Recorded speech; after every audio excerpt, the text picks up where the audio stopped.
The odds have been shaken up a little bit in college football, looking ahead at next year's number one overall draft pick, next year's Heisman winner. Carson Beck is now at the top of the odds by himself to be the Heisman Trophy winner this year. He is the sole front runner before he shared that title with Quinn Ewers. I don't really know what's changed in the last few weeks to where they were tied at plus 750 and now Ewers has dropped to plus 900 and Carson remains at plus 750.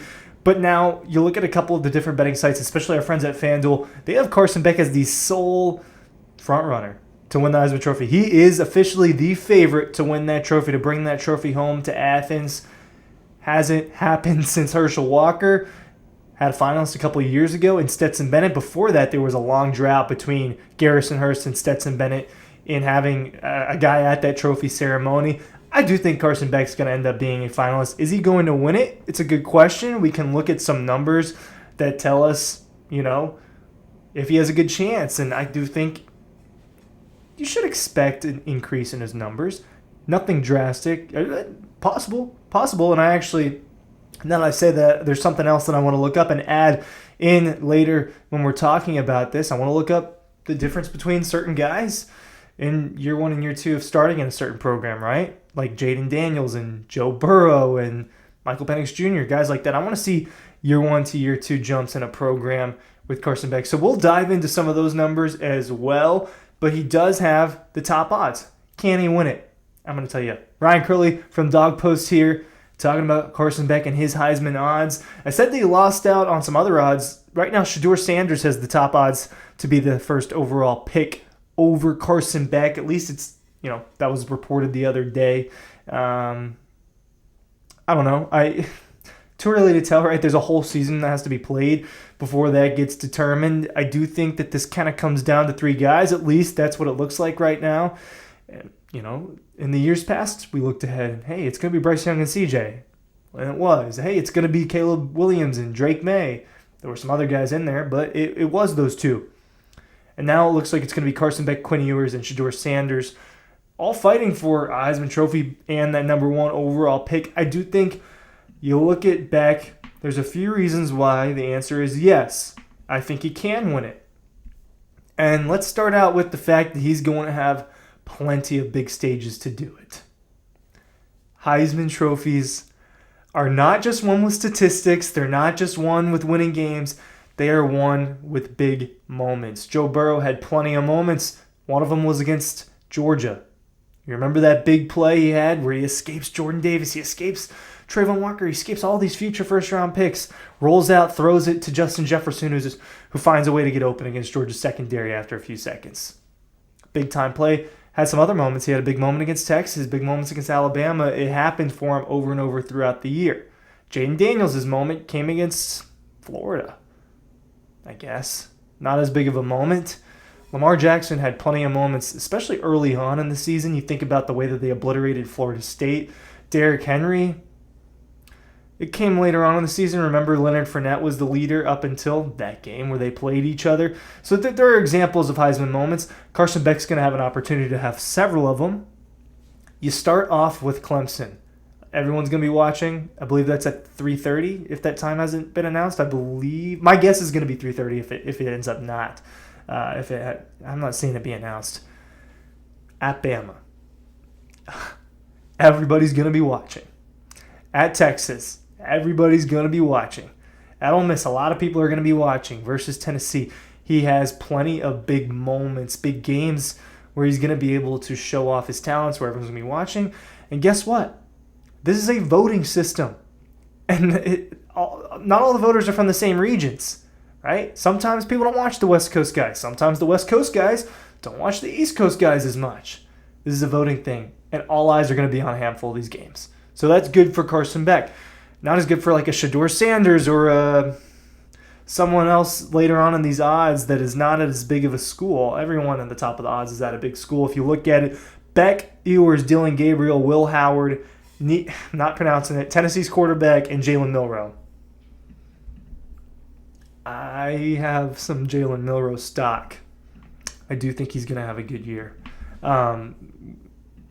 Could end up being a finalist. But I do think that that's the number one reason he's going to have those big moments. I'll give you the other couple after I plug the newsletter. Sign up for it. I'll be quick. It's free. It's quick for you to do it. Thank you to those who have already signed up for the newsletter per our request. I'm sure I'm not the only one that's bugging you guys about that in all these videos. So what's another reason, Ryan? Why he has these big moments, right? We saw Carson Beck's stat line. What was he last year? 3,900 yards, 72% completion percentage, 24 to 6 interceptions. You can't just do that again. That doesn't win you the Heisman Trophy. That could get him to New York if it's a down year. That could get him to New York as a finalist. Got to have the touchdowns. I think that he's stacked with weapons. I think this offense might be better. They lost Brock Bowers. They lost Cedric Van Pran. They lost Ladd McConkey.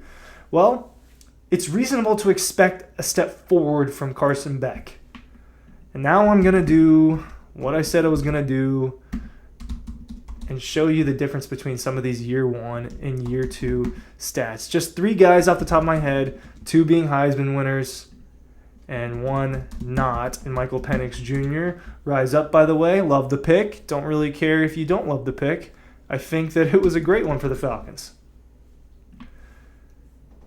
Big jump for Penix by 5 touchdowns and 300 yards. That's a jump.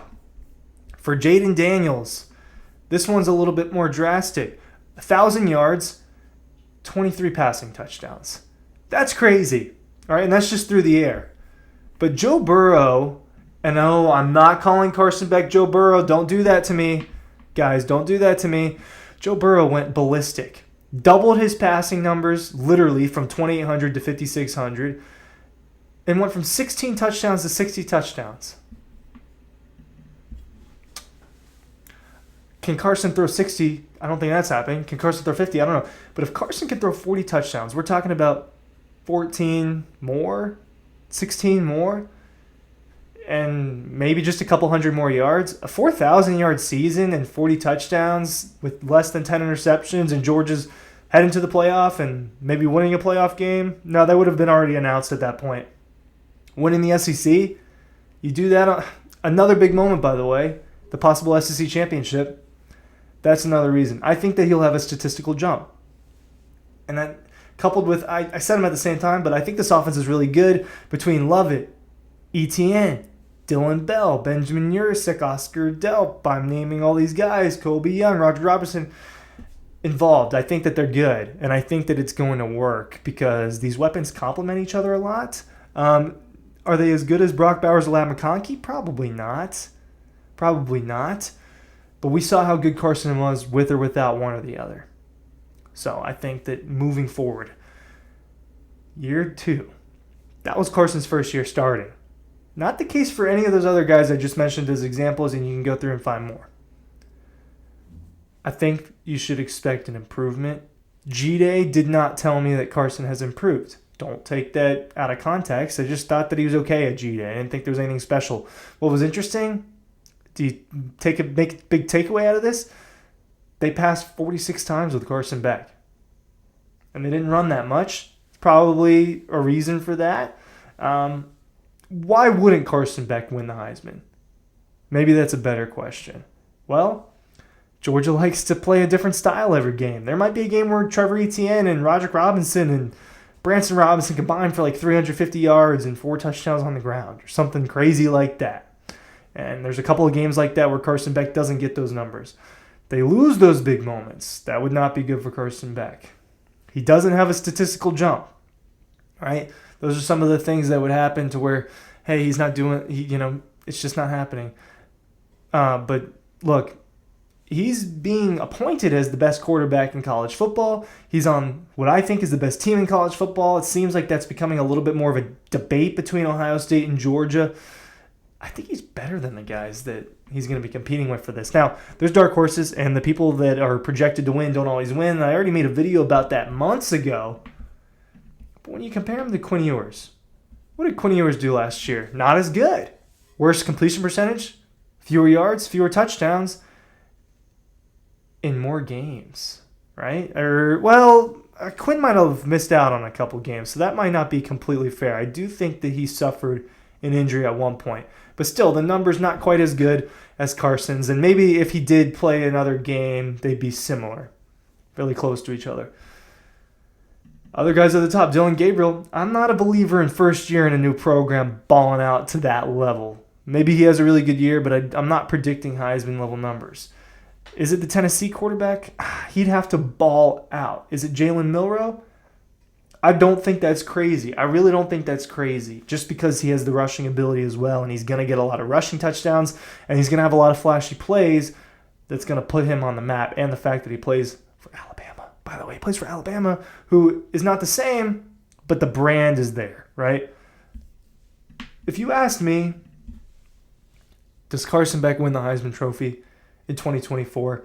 I would say no, probably. If I'm being honest, I would guess no. Just because I think there's going to be a few games where he just doesn't have a crazy stat line. And that's really what it comes down to.